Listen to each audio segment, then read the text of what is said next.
भामनेर भीमनेर खोऱ्यात पावसाची कोसळधार। भामासखेड धरणाने 90 ओलांडली तर चासकमान धरणात 97% पाणीसाठा। चासकमान भामासखेड मधून विसर्ग सुरू। धरणातील विसर्गामुळे भीमा भामा इंद्रायणीला पूर।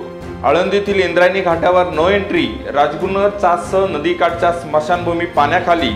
नदीकाठच्या गावांनी खबरदारी घेण्याचं प्रशासनाच्या सूचना। अलंकापुरीत इंद्रायणी नदीची पाणी पातळी वाढली। इंद्रायणी नगरचा रस्ता पुराच्या पाण्याने खचला। 2 धर्मशाळांमधील वारकरी। इंद्रायणी नगर मधील 15 कुटुंबांना सुरक्षित स्थळी हलवलं। आळंदी नगर परिषद पोलीस प्रशासन तैनात। मुख्याधिकारी कैलास केंद्रे यांची माहिती।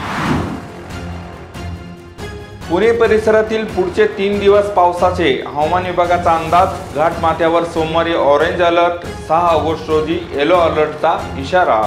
पुणे आपत्ती व्यवस्थापन विभागाची माहिती। जीव धोक्यात घालून वाहन। ग्रामस्थांनी पुलावरून प्रवास करू नये। ओढे नाले तुडुंब। जीव धोक्यात घालून वाहतूक नको। प्रशासनाकडून आवाहन।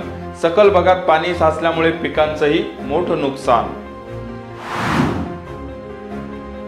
बांगलादेश येथील कंपनीचा माल खरेदी केल्याची खोटी बिले तयार करून कंपनीला 28 लाखांचा गंडा। चुकीच्या बँक खात्यावर स्वतःच्या फायद्यासाठी फिशिंग मेलद्वारे फसवणूक।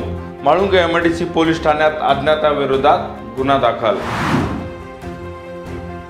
निगोजे येथील मुंगी कंपनीत कामगाराला मारहाण। कंपनीच्या एचआरसह 4 जणांविरोधात गुन्हा दाखल। कंपनी व्यवस्थापकाकडून धमकी दिल्याची अदखलपात्र गुन्ह्याचीही नोंद।